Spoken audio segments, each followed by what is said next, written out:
Hello, ఎవరు? నీ అమ్మ మొగుడు. ఓ పని చేయి అయితే. నీ కొడుకుని కిడ్నాప్ చేసాం. అర్జెంటుగా 10 లక్షలు నేను చెప్పిన స్పాట్కి పట్టుకొని రాకపోతే నీ కొడుకులో ఉన్న ఒక్కొక్క పాటు ఒక్కొక్క రోజు చొప్పున అమ్మి పారదొప్పుతాం. ఆడిని నీకు నచ్చినట్టు వాడేసుకో. ఏంటి నచ్చినట్టు వాడుకో. నెలకు ఒక 20,000 ఇదే నంబర్కి ట్రాన్స్ఫర్ చేసే.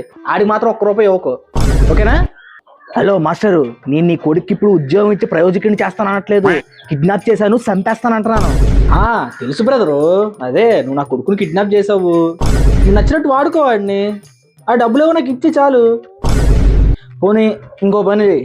ఏవో పాటలు ఏవో తీసి అమ్మేస్తాను అంటున్నావు కదా, నీకు 30%, నా 70%, మొత్తం 80 ఉపయోగపడితే అన్నీ తీసి అమ్మే, ఓకేనా? హలో మాస్టరు, నేను చెప్పేదానండి ఒకసారి. సరే అయితే మరి. సరే మాస్టరు అమ్మయ్య, ఇన్ని సంవత్సరాల నుంచి పెట్టిన పెట్టుబడి అంతా వేస్ట్ అనుకున్నాను. ఈ దెబ్బతో వచ్చేస్తున్నాయి.